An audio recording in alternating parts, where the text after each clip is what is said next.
Bueno, quiero celebrar esta oportunidad, agradecer a la doctora María Mercedes, al doctor Daniel Castellanos y pues al colombiana, el doctor Pardo, por esta invitación a estar con ustedes el día de hoy.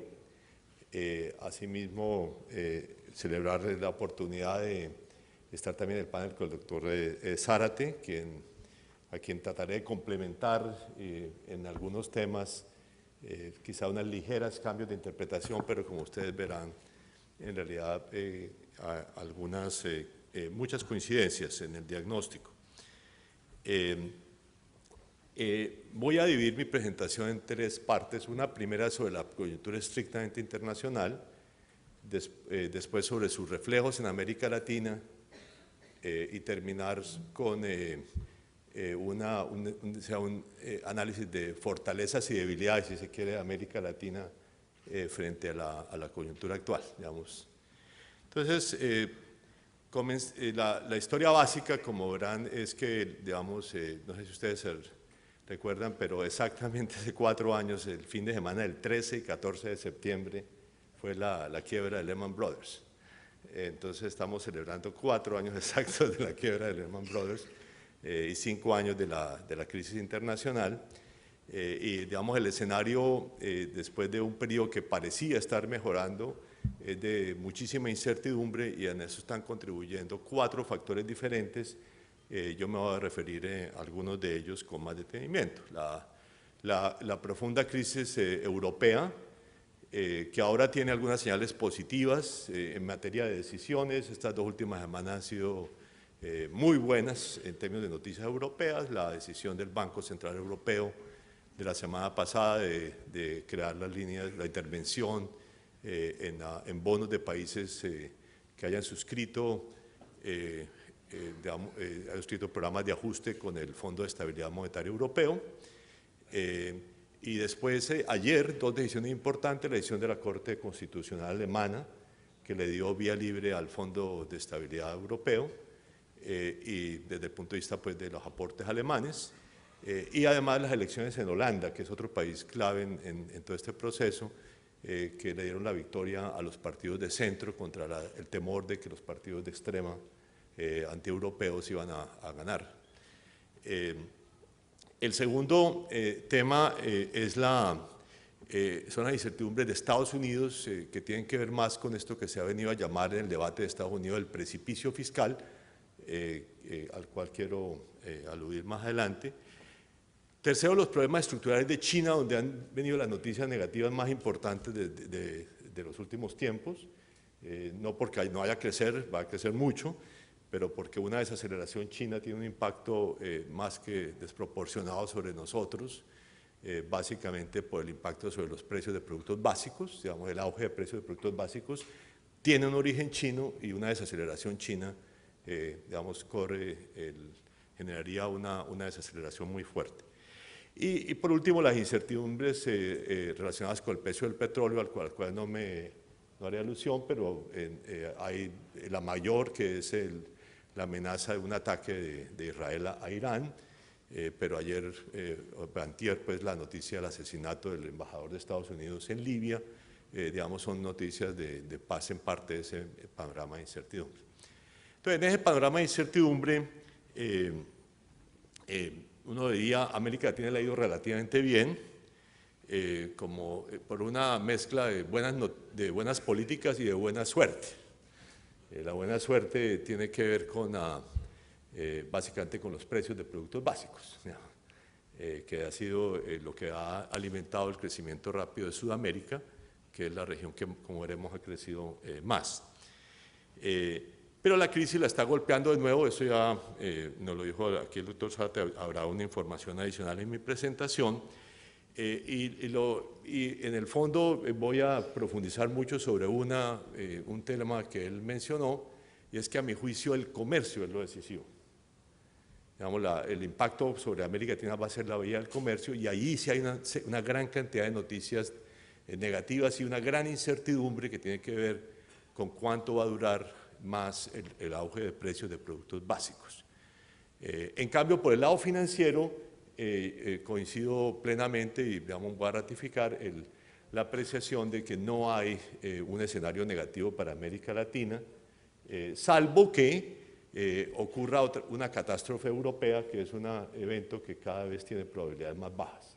Y yo creo que las noticias de estas 2 últimas semanas indican, en realidad esa es mi lectura de la situación europea desde hace algún tiempo, de que, digamos, de que hay un compromiso con salvar el área euro, que es una noticia de grandes proporciones. Incluso hace más o menos un año, cuando salieron algunas de las muchas cumbres europeas y las noticias eran negativas, en el sentido de que todas las decisiones eran incompletas, todo el mundo lo entendía así. Me acuerdo que estaba en una rueda de prensa en Washington y todo el mundo dijo, no, eso fue un desastre, no se tomaron las decisiones que tocaba. Y a mí me tocó intervenir de último, le dije, yo tengo una buena noticia. Los jefes de Estado del área euro decidieron salvar el euro. Eso es una noticia de unas grandes proporciones, porque digamos un colapso del área euro es una crisis internacional mucho más profunda que la de Lehman Brothers, a mi juicio.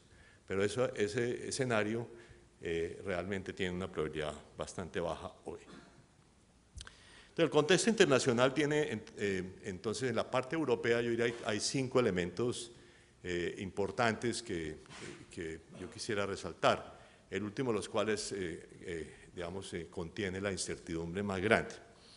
El primero es el lento proceso decisorio. El proceso decisorio, que es extremadamente complejo, que involucra a una gran cantidad de actores, y además con unas fuerzas nacionales muy pesadas, digamos, de las alemanas, las francesas, las finlandesas, las holandesas, en fin, que, digamos, que generan todo tipo de, digamos, de problemas adicionales. Entonces, eso finalmente, digamos, los partidarios del euro ganaron, a mi juicio, y está bien encaminado en ese sentido, pero la lentitud del proceso decisorio significa que digamos, la recesión va a ser prolongada. Entonces, esa es mi primera observación sobre el área euro. Segundo, que hay entera ausencia de instrumentos de reactivación. En la cumbre de fines de julio se aprobaron unos montos de un programa de reactivación que suma menos del 1% del PIB, es un programa casi risible en su magnitud, digamos, menos mal que existe, pues, pero no es una cosa importante. Y eso se da en medio del gran problema europeo, que es la simetría entre los países fuertes y los países débiles, digamos, los países con superávit y los países con déficit, que se manifiestan no solo en materia fiscal, sino aún más importante a mi juicio en materia salarial. O sea, la presión a la baja de los salarios de los países de la periferia, que se necesita además en una unión monetaria para hacer los ajustes de salarios relativos, es la única forma de evaluar, digamos, en esas economías, significa una presión recesiva que a mi juicio es mucho más importante que la fiscal. Y ese es el tema, digamos, que ha estado en el centro.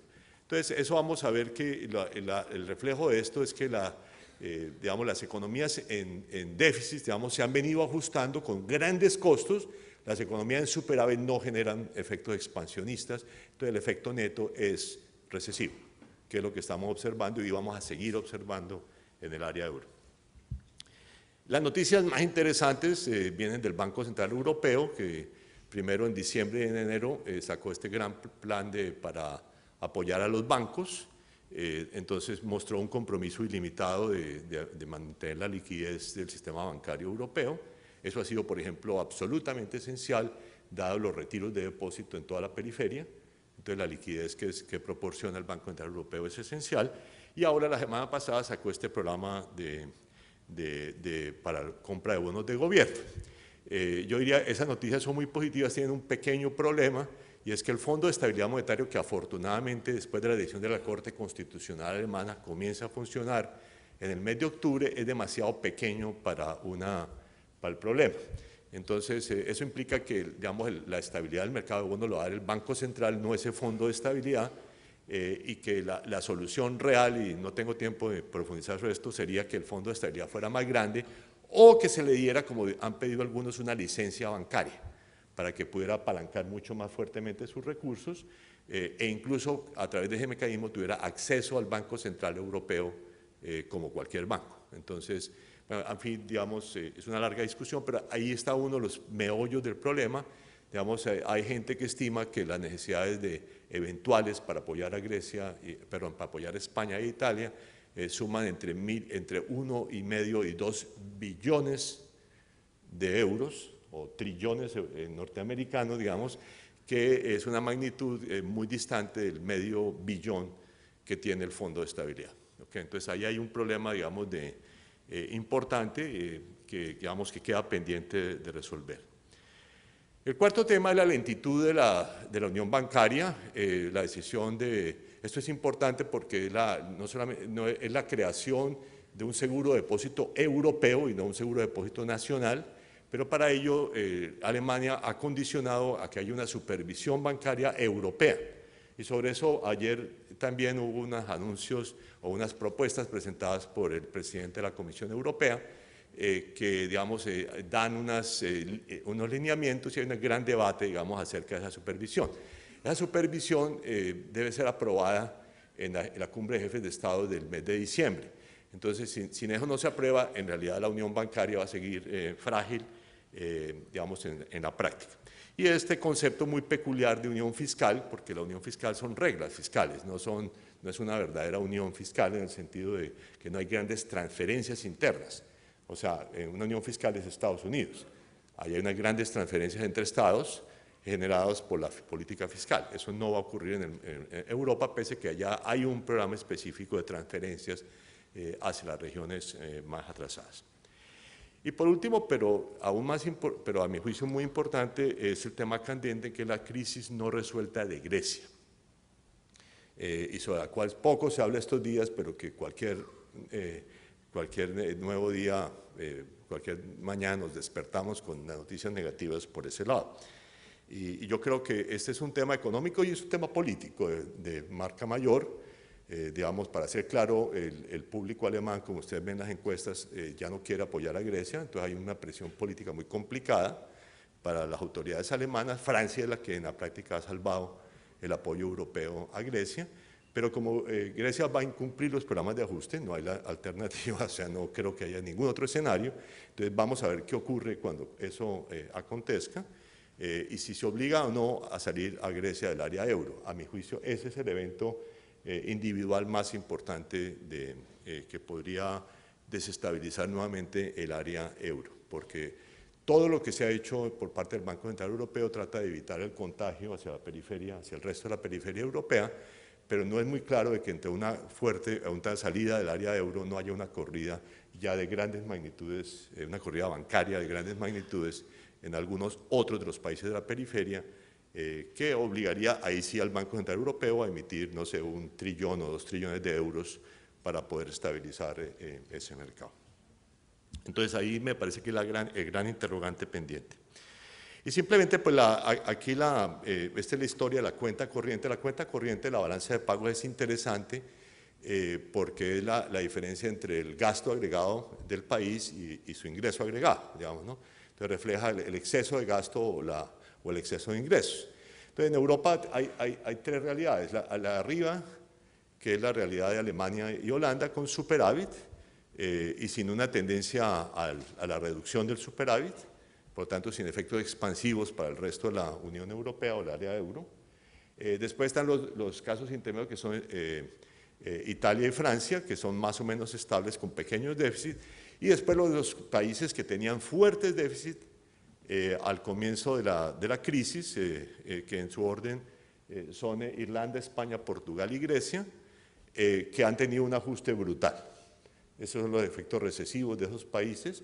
El ajuste son entre 6 y 8 puntos del PIB, esas son magnitudes latinoamericanas, para ponerlo de alguna manera, no son magnitudes europeas, digamos en términos de ajustes, y genera un efecto recesivo muy fuerte, como ya lo sabemos aquí, por ejemplo, la crisis de la deuda, que no son compensadas con los efectos expansivos que generan los de arriba y que deberían generar. Ese es el panorama europeo y por el cual Europa seguirá en recesión, porque no hay ningún efecto expansivo importante y además no es una área que, por el tamaño que tiene, no es una economía que pueda salir exportando, digamos, como salían las pequeñas economías durante las crisis. El tema de Estados Unidos es un tema totalmente diferente. En realidad Estados Unidos ha mostrado muchas fortalezas, aunque su recuperación pues, no es tan fuerte como las anteriores, pero tiene dos problemas de fondo. Uno que es el desacuerdo político profundo que existe entre el Partido Republicano y el Partido Demócrata sobre qué hacer, que está paralizando al Congreso en materia de decisiones fiscales y lo ha venido paralizando ya por algún tiempo.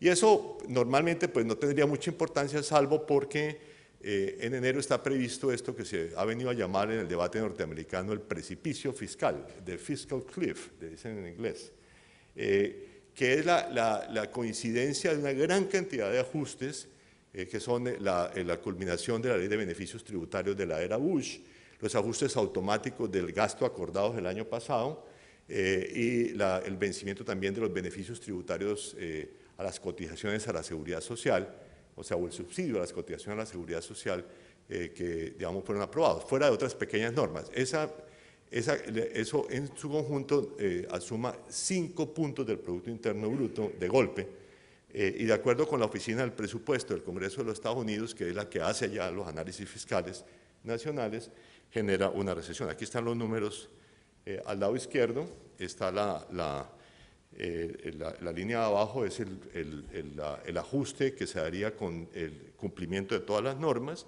y la línea de arriba es una proyección de la tendencia del déficit fiscal sin ajustes. Entonces, la magnitud de la diferencia son 5 puntos del Producto Interno Bruto, y el lado derecho muestra la proyección de la misma oficina sobre el efecto sobre el crecimiento económico en Estados Unidos, que muestra que Estados Unidos por este ajuste entraría en una nueva recesión, una recesión totalmente innecesaria, simplemente el resultado de un desacuerdo político si no se logran solucionar los problemas del exceso de ajuste de corto plazo que tiene lugar allí. Y bueno, para completar el panorama internacional, la situación china es obviamente en términos de crecimiento mucho más sólida, pero tiene un problema estructural profundo que está reventando en la práctica en el momento y generando unas grandes tensiones sobre qué hacer. La esencia del problema chino es que es una economía que tiene una proporción excesivamente baja de consumo, anormalmente baja. El consumo privado es alrededor del 35% del PIB, en una economía normal eso es del 60 al 80%, para ponerle las diferencias, y la inversión, por lo tanto, la inversión es alrededor del 50% del PIB, que por un lado es positiva, pero digamos supera los mejores niveles de la historia de cualquier otro país en términos de inversión. Ese problema, digamos, tiene que ver con la estructura, y alguna gente dice que está montado sobre una estructura que subsidia la inversión a costa de los consumidores. Entonces, en el largo plazo es necesario hacer el ajuste en el sentido contrario. Y eso es lo que está en el plan de desarrollo quinquenal de autoridades chinas. Sin embargo, en el corto plazo, todo indica que es muy difícil, digamos, y que se va a profundizar el problema, porque la única manera de compensar la crisis actual es haciendo más inversión, o sea, agudizando ese problema. Con la característica de que, bueno, y eso fue lo que hicieron en el 2008-2009, pero con muchas dificultades por la calidad de las inversiones, por el mayor endeudamiento de las provincias chinas y por el mayor endeudamiento de los hogares por digamos, el auge de finca raíz.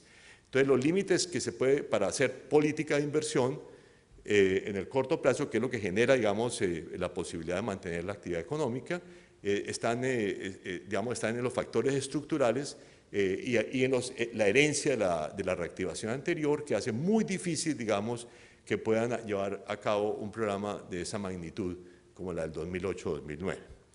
Entonces, en ese escenario, muchos analistas chinos o muchos analistas de la economía china consideran de que la única forma de hacer ajuste es con menor crecimiento económico. Y ese menor, digamos, estamos hablando no del 8%, sino quizá del 6%, 5%, y eso tendría un impacto profundo, no solamente sobre la economía mundial, sino en particular sobre los productos básicos, que es el tema que más nos afecta a nosotros. Ahora, digamos, los escenarios, digamos, sin grandes dificultades son pues, los que ya planteaba aquí el doctor Zárate, digamos, aquí están los ritmos de crecimiento, yo simplemente agrego aquí digamos, la percepción generalizada de que la fase de descenso puede estar llegando a su fin. Gran interrogante, a mi juicio, es China, no Estados Unidos ni Europa. Europa ya, yo creo que ya está en su punto bajo. Estados Unidos está creciendo mucho más lentamente de lo que puede crecer. China sí puede crecer, a mi juicio, menos de lo que está en las previsiones. Veamos, pero si se cumplen todos los pronósticos, lo que habría es una reactivación relativamente débil el año entrante. En el 2013, arriba están los países en desarrollo, abajo los países desarrollados y en el medio la economía mundial, ¿okay? Que crece en torno al 3%. El Fondo Monetario, que eran los datos del doctor Zárate, dice que es el 4%, pero a mi juicio es porque estima mal el PIB mundial, que es un problema del Fondo Monetario, lo hace a precios de paridad y eso se hace a precios de mercado, digamos, es la forma de hacer una estimación correcta. Entonces el PIB mundial crece alrededor del 3%, digamos, no el 4%. Y lo que es importante tener en cuenta es que el mundo está en una clara desaceleración ya de largo plazo, y aquí digamos, simplemente comparo región por región, el crecimiento en azul 2003-2007 contra el crecimiento desde la crisis, o sea, desde el 2009 para acá, para mostrar que en todas las regiones el mundo está, no solamente en el mundo industrializado, en el mundo en desarrollo, todo el mundo se está ajustando a un menor crecimiento, que es lo que va a ocurrir, por lo tanto, también en América Latina. Los reflejos de la crisis en América Latina. Entonces, mi diagnóstico síntesis es el siguiente. Han desaparecido dos factores favorables y, a mi juicio, permanentemente. Pero permanecen uno favorable y uno que sigue siendo favorable, pero puede desaparecer. Los que han desaparecido son las oportunidades de migración laboral. O sea, la migración laboral hacia Estados Unidos y aún más hacia España, que eran los dos destinos principales, han desaparecido y por lo tanto las oportunidades de remesas, digamos, van a seguir creciendo alguito, pero ni siquiera han alcanzado los niveles del 2007. O sea, entonces creo que eso ya no hay migración neta a España, de hecho hay emigración neta. Y según los datos del Pew Hispanic Center en Estados Unidos, que es el que hace el análisis de migración de latinos a Estados Unidos, ya la migración neta se interrumpió. O sea, el número de latinos entrando a Estados Unidos es más o menos el mismo número que sale. Puede volverse positivo otra vez, pero nunca será, digamos, esta oportunidad de migración laboral que existía. Entonces, ese elemento de expansión que fue muy importante en el 2003-2007 para muchas economías ya se acabó. Y el segundo, que se dice menos, pero al cual voy a mostrar algunos gráficos, es el auge del comercio internacional. Yo creo que hemos terminado una era en comercio internacional, estamos comenzando otra, en el cual el comercio internacional va a ser mucho menos dinámico de lo que era. Esto es muy importante por una razón básica para nosotros, y es que de alguna manera pusimos todos los huevos en la canasta de las exportaciones. Entonces, esa apuesta fue buena en un momento histórico, pero puede no ser buena hacia adelante. Y ese es uno de los grandes interrogantes para nosotros. Permanecen dos, las condiciones financieras, donde estoy totalmente de acuerdo con el doctor Zárate. La historia es relativamente normal para nosotros, creo que hay muchos elementos de fortaleza que nos permiten pensar en eso. Y por ahora, los productos básicos, pero a mi juicio aquí existe una interrogante de cuándo termina este ciclo de precios altos. Entonces, el doctor Zárate ya mencionó mucho lo financiero, aquí agrego lo siguiente, digamos, el impacto de las perturbaciones europeas, aquí tenemos el margen de riesgo de América Latina en rojo contra el de Italia y España abajo, y lo que se muestra es que digamos, las perturbaciones en España y en Italia, sobre todo la del tercer trimestre del año pasado y la del segundo trimestre de este año, se siente en los márgenes de riesgo de América Latina, o sea, no estamos aislados, pero digamos, entonces el margen de riesgo aumenta, aunque hay una cosa interesante y es que comienza a bajar antes de que se normalice la situación en Italia y en España. O sea, ustedes ven que el rojo comienza a descender antes de que comiencen a descender los otros dos. Entonces, eso es una señal de fortaleza, pero la otra, y aún más importante, es… Sí, aquí estaba aquí viendo estas dos gráficas. Ven, la línea roja comienza a descender antes que las otras y nuevamente durante este año. Entonces, digamos, eso es una señal de fortaleza relativa, digamos, de confianza en América Latina por parte de todos los inversionistas. Pero la más importante, aquí vemos nuevamente, digamos, este es el rendimiento o el yield pues, de América Latina contra el margen de riesgo, que es lo que tenía en la gráfica anterior. Y el otro punto interesante, sin embargo, que cuando hay especulación contra España e Italia, hay al mismo tiempo una fuga hacia la calidad, o sea, hacia bonos del Tesoro de los Estados Unidos, y por lo tanto, la tasa de base, que es la tasa del Tesoro, tiende a reducirse. Entonces, ese efecto lo que hace es que se compensa en gran medida el aumento de la margen de riesgo. Entonces, digamos, el yield o el rendimiento en América Latina prácticamente no se modifica. ¿Okay? Además, a largo plazo, como ha habido la fuga hacia calidad, digamos, la tasa de interés que es de Estados Unidos, que es la diferencia de las dos curvas, se ha reducido enormemente, de tal manera que eso es uno de los factores que ha mantenido bajas las tasas el costo, digamos, del financiamiento externo para América Latina. Y en términos de flujos, es muy positivo. Estos son las emisiones mensuales de bonos latinoamericanos en los mercados internacionales. En rojo está el promedio móvil de 5 meses. Y ustedes observan pues, aquí que, digamos, después de la crisis estamos en alrededor de 8.000 millones de dólares mensuales. Antes de la crisis estábamos entre 2 y 4, digamos, más cerca de 4. Ustedes observan que los meses críticos de Europa también se secan las emisiones, pero rápidamente se recuperan a niveles extraordinariamente altos. O sea que nuevamente hay efectos de corto plazo, como en los gráficos anteriores, pero el efecto es básicamente de acceso al mercado financiero. Y no menos importante, digamos, los países que tienen una mejor calificación crediticia y tienen acceso al mercado, tienen hoy en día un costo de financiamiento, como ustedes lo saben bien, muy inferior incluso al que existía antes de la crisis, que ya era históricamente bajo. ¿Okay? Aquí, aquí tengo yo digamos, el promedio de enero-junio del 2007, o sea, antes de la crisis subprime de Estados Unidos, y lo comparo con los últimos 6 meses. Y ahí ustedes ven que Brasil, Chile, Colombia, México, Panamá y Perú tienen costos de financiamiento que son significativamente más bajos que lo que existían antes de la crisis, que, reitero, ya eran históricamente bajos. ¿Okay? Entonces, yo creo que digamos, las condiciones financieras son, en otras palabras, muy positivas. Pero la gran incertidumbre para mí es el comercio internacional. Y eso se refleja las tendencias de largo plazo y las tendencias de corto plazo. Entonces, digamos, comienzo con esta es una gráfica en que muestro el crecimiento de las exportaciones mundiales, eso es exportaciones reales, promedio anual, o sea, tasas anuales de crecimiento, perdón, aquí cometo el error de... Entonces, en rojo, y el PIB mundial en 4 periodos de la posguerra. Ustedes observan que ha habido 2 grandes periodos de auge del comercio internacional en la posguerra. Uno primero, que es entre 1950 y 1974, lo que en la literatura se vino a llamar la edad de oro, digamos, de la posguerra. Pero otro es entre 1986 y el 2007. Durante ambos periodos, la tasa de crecimiento anual del comercio fue alrededor del 7% por año, un poquitico más del 7% por año, una tasa realmente extraordinaria para los récords históricos.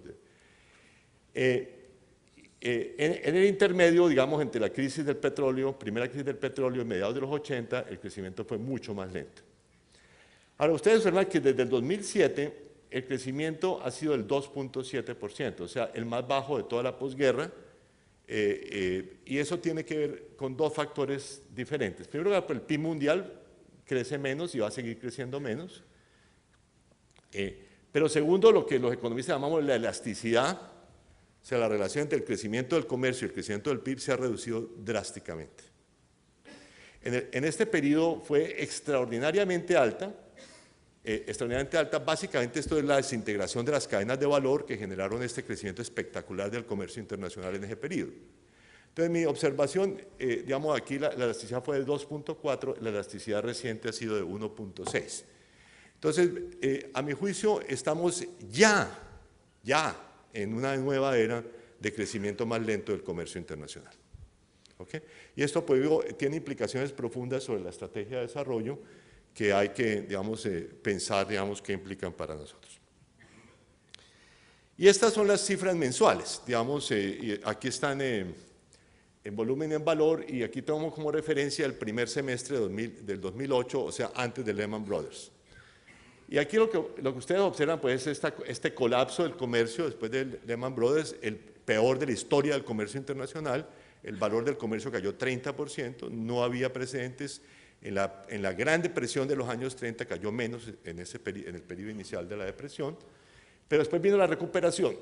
Sin embargo, observen aquí que en volumen ese crecimiento y en valor aún más, ese crecimiento se derrumbió hace casi 2 años, o sea, desde comienzos del año pasado, del 2011. Entonces, estamos nuevamente en un periodo, digamos, las cifras latinoamericanas están comenzando a reflejar este estancamiento. Y eso, digamos, aquí, digamos, lo saco por regiones, entonces el verde es el mundo, y aquí tengo Asia y América Latina, que son las dos regiones que le ha ido mejor en este escenario post-Lehman en materia de comercio, pero ustedes observan que ya incluso el de América Latina en rojo, digamos, ha comenzado a descender. Estos son promedios móviles, entonces solamente están captando con algún rezago lo que está aconteciendo. Entonces, América Latina se ha beneficiado, digamos, en los últimos año y medio, pero ya comienza a ser golpeada, y esto también nos lo mostraban los datos del doctor Zárate. O sea, en otras palabras, yo creo que el comercio es un escenario, digamos, de mucha incertidumbre y ya no va a tener las posibilidades para economías exportadoras que tenía en el pasado. Ahora, en materia de precios, ha habido un auge espectacular que, de acuerdo con mis análisis, es mucho más de productos energéticos mineros que de productos agrícolas, y por lo tanto los grandes ganadores en términos de intercambio son todas economías andinas, desde Venezuela a Chile, que son las que exportan minerales o petróleo o gas, digamos en el caso. O sea, ustedes lo ven digamos, en orden, Venezuela, Chile, Bolivia, Perú, Colombia, Ecuador. ¿Okay? Son los grandes ganadores en el juego de términos de intercambio, y eso es, digamos, uno de los factores que nos ha beneficiado. Después siguen Brasil y Argentina, que son exportadores básicamente agrícolas, y bueno, México también allí, pero no. Entonces, este es un factor que ha sido extremadamente favorable por ya 10 años y tiene un origen muy claro que se llama China, ¿okay? Que es el país que ha impulsado, digamos, la demanda y por lo tanto la mejora de los términos de intercambio. Vamos a ver más adelante que esto puede haber cambiado de dirección.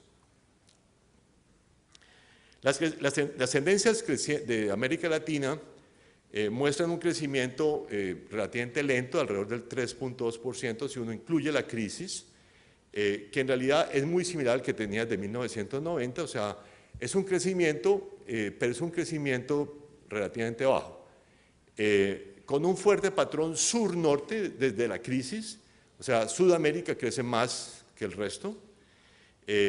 Hay una fuerte recuperación después de la recesión, pero esa recuperación ya comenzó a ceder, con muchas diferencias que no es del caso de explicar aquí, porque además veo aquí, tengo un reloj enfrente que me está golpeando. Y mi impresión, sin embargo, para América Latina es que lo que estamos observando ahora es que Brasil, que fue el que comenzó más débil, se está comenzando a recuperar, pero el resto de los países van a tener unas tendencias a la desaceleración.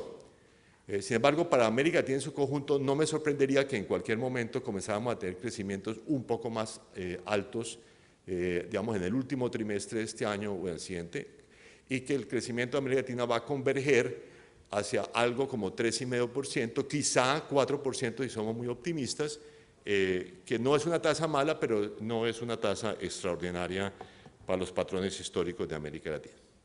Aquí es un poco la historia, digamos, primero para constatar que América Latina ha crecido después del 90 mucho menos de lo que crecía antes de 1980. Segundo, digamos, esos son los picos de crecimiento, digamos, el pico de crecimiento del 2003 al 2007, menor que el anterior que fue 1967 a 1974, pero muy positivo, pero desde desde la crisis, digamos, si uno compara desde 2008 en adelante, el crecimiento ha sido de alrededor del 3.2% por año. Con diferencias esenciales, digamos, Sudamérica arriba crece mejor que México y Centroamérica. Estos son crecimientos per cápita. En Sudamérica los campeones son Uruguay, Perú y Argentina, pero hay dos casos muy positivos en Centroamérica, son Panamá y la República Dominicana, que son dos economías atípicas, digamos, del resto de la región.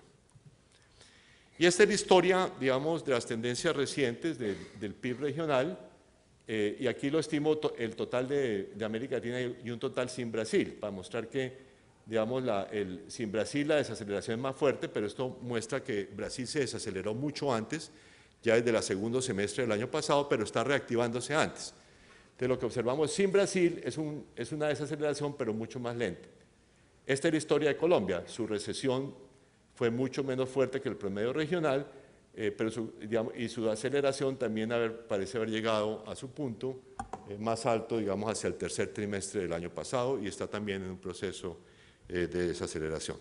Entonces, mi pronóstico es que esto rápidamente va a echar para adelante, o sea, va a seguir bajando segundo, tercer trimestre, y después quizá comienza a converger hacia un crecimiento de alrededor del 3,5% para América Latina. Esto es más o menos lo que dan las proyecciones actuales. Esas son proyecciones aquí están del Fondo Monetario de JP Morgan, para poner una privada, que muestran, digamos, una reactivación, digamos, que estaría yo digo, JP Morgan debe estar más acertada en estas proyecciones, con un crecimiento que es, no sé, de alrededor del 3,5%. Bueno, y termino con, y voy a ir un poco más rápido, eso son el tema de las fortalezas y debilidades de América Latina frente a las incertidumbres actuales. Mira, las fortalezas básicas son el auge de precios de productos básicos y de financiamiento externo, que digamos está en las láminas anteriores. Segundo, el mayor espacio para la política macroeconómica, que a mi juicio lo determinan más que las reglas macroeconómicas existentes, lo determina el hecho de que hemos logrado reducir el endeudamiento externo neto y aumentar las reservas internacionales. Entonces, el doble efecto, digamos, hemos mejorado la hoja de balance externo de los países, y eso da una capacidad de política monetaria anticíclica que jamás tuvimos antes. Yo creo que ese es para mí lo más importante de todo. Eso continúa y va a continuar, por lo tanto, digamos, es la mejor noticia. Hay margen para hacer política monetaria anticíclica. No me referiré a política fiscal anticíclica, porque yo creo que eso no existe en América Latina, salvo en un par de países. ¿Okay? Pero además de eso, las tasas de inversión son positivas y las tendencias sociales son positivas en materia del mercado de trabajo, que es la que les voy a mostrar, pero más en general. Y eso me parece a mí que es muy importante, porque quiere decir que hay una presión positiva de demanda, digamos, popular, para ponerlo de alguna manera, que, digamos, tiende a dinamizar los mercados internos, y es un elemento, digamos, de crecimiento positivo. ¿Okay? Entonces, vamos a ver, esta es la historia del endeudamiento externo neto de América Latina. Arriba está la deuda externa como porcentaje del PIB, esta es la deuda neta de reservas internacionales. Ustedes ven que lo que hicimos durante el auge del 2003 al 2007 fue bajar esto. O sea, bajar la deuda, y segundo, acumular reserva, que es la diferencia entre las dos curvas. Y eso da este resultado neto, digamos, de una deuda neta de alrededor del 5 puntos del PIB. En realidad eso refleja el hecho de que algunos países están en superávit, o sea, tienen más reservas que deuda, y otros tienen un poquitico más de deuda que reservas, pero digamos, el escenario es muy positivo. A mi juicio, esto es lo que da la posibilidad de tener política monetaria anticíclica. Eso podríamos, digamos, discutirlo muy extensamente, más que cualquier otro factor individual, más que las reglas, digamos, que nos inventemos. Digamos, si no tenemos esto, las crisis nos golpean por el lado del financiamiento externo y terminan siendo devastadoras. ¿Okay? Esto es lo que ha dado, por lo tanto, el margen para lo que se hizo durante la crisis de Lehman Brothers. Y esto que es igualmente importante, Y es que, digamos, mientras en el auge del del 90 al 97, la tasa de inversión de América Latina se mantuvo muy baja para los niveles anteriores a la crisis de la deuda. Desde el 2003, durante el auge más reciente, hubo un aumento significativo de la tasa de inversión. O sea, y ya, según los últimos datos de la JEPAL que presentó hace unas 2 o 3 semanas, en realidad la inversión privada está ya a niveles anteriores a la crisis de la deuda. El problema en realidad, por lo cual la tasa de inversión total sigue siendo un poco más baja, es por la inversión pública. O sea, la inversión pública es la que sigue deprimida, la inversión privada está en niveles históricos extraordinarios. Esto también es una fortaleza importante. Y esto es lo que ha pasado con los mercados de trabajo en promedio. O sea, la tasa de empleo en rojo baja, la tasa de ocupación sube, y más aún la calidad de los empleos está mejorando en casi toda la región. Esto además ocurre en un contexto muy positivo en otro sentido, que es la transición demográfica, que ahora sí estamos cosechando bien. O sea, el hecho de que la dependencia las tasas de dependencia familiar están bajando por ahora, porque digamos, la dependencia infantil baja, pero todavía no aumenta la dependencia de las personas de mayor edad, y por lo tanto genera una oportunidad de un crecimiento de la fuerza de trabajo mucho más rápido que el de la población, que es un efecto económico positivo. ¿Cuáles son las debilidades principales? 2 de corto plazo y 2 que son, digamos, más estructurales. Las de corto plazo son que América Latina se ha venido gastando el auge de precios de productos básicos, no lo ha ahorrado. Y esto para mí es una señal de debilidad si comienzan a bajar los precios de productos básicos. Y segundo, con la entrada de capitales hemos tenido mucha volatilidad cambiaria, hay una tendencia a la revaluación en varias economías, Colombia es la campeona. ¿Okay? Y yo creo que aquí mostraré flexibilidad, pero como dicen en música, más non troppo. Digamos, no demasiada flexibilidad porque, digamos, tiene sus costicos. Y ahí está, me parece a mí, el riesgo principal, porque podemos terminar con una tasa de cambio sobrevaluada que termina generando unos desincentivos muy fuertes a los sectores exportadores que no se benefician de altos precios internacionales, o sea, los de manufacturas y algunos de productos agrícolas. Y bueno, el otro son temas ya más estructurales, pero que se vuelven preocupantes por el menor ritmo del comercio internacional. Entonces, como el comercio internacional es un motor mucho más débil, la competitividad se va a convertir en un factor mucho más importante de lo que había sido hasta la crisis internacional. Y en esto América Latina no está bien. ¿Okay? Y por lo tanto, digamos, hay que hacer muchísimos más esfuerzos en materia de aumentar competitividad, digamos, ese es un camino que no se ha comenzado. Y después, la pregunta del millón, y es cuándo termina el auge de precios de productos básicos, que yo creo que está condenado a terminar como han terminado todos los auges de precios de productos básicos en el pasado. Y sobre esto, digamos, sobre el primer punto, esta es una gráfica que resume la historia. O sea, aquí está el déficit en cuenta, digamos, la cuenta corriente de América Latina luce relativamente bien, hay un déficit, digamos, este año de 2 puntos del PIB, pero ese déficit oculta que hay una ganancia de casi 5 puntos por términos de intercambio. En otras palabras, esto no lo estamos comiendo. ¿Okay? Estamos gastando todo el auge de términos de intercambio, no lo estamos ahorrando. Entonces, el día que caigan los precios, la realidad se va a parecer más a la curva roja que a la curva azul. ¿Okay? Entonces, por ahora la curva azul, muy bien.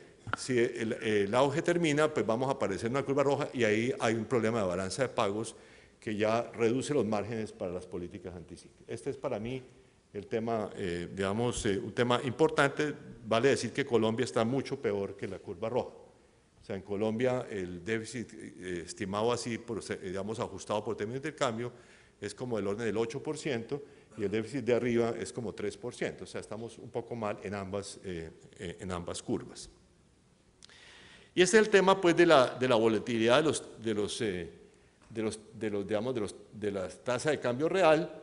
Entonces, digamos, allí, como digo, Flexibilidad, como decía el doctor Zárate, non troppo, porque la excesiva flexibilidad es un desincentivo a los exportadores que no tienen auge de precios, sobre todo a los de manufacturas y también quizá a los de algunos productos agrícolas.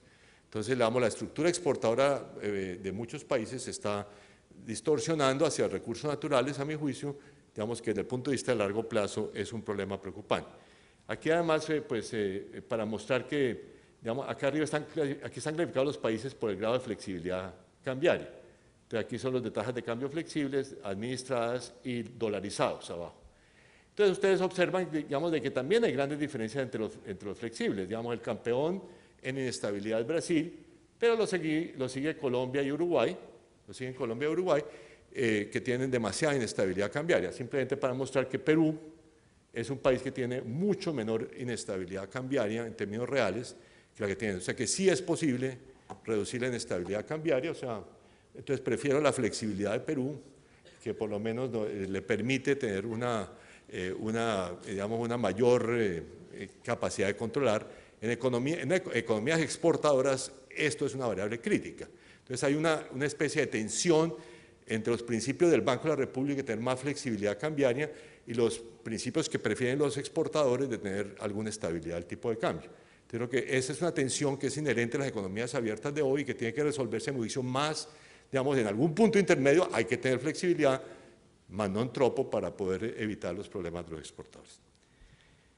Y bueno, los problemas estructurales son la desindustrialización, 3 décadas de desindustrialización de América Latina, la tendencia, digamos, también esto se refleja en la tendencia de la importancia, o sea, de la diversificación exportadora. Teníamos una diversificación hacia manufacturas que están en azul y en contra de los recursos naturales. Ahora tenemos una tendencia en el sentido contrario. Digamos, por ahora, qué maravilla, porque tienen buenos precios, pero la pregunta es cuándo terminan los buenos precios. Entonces, ¿es esto preocupante? Bueno, sí es preocupante, porque la historia nos dice que los países que se exportan más manufacturas tienden a crecer más en el largo plazo, y eso no es porque necesariamente tengan mucho más ventajas tecnológicas, aunque creo que es parte de la historia, sino porque son economías que tienen menores choques.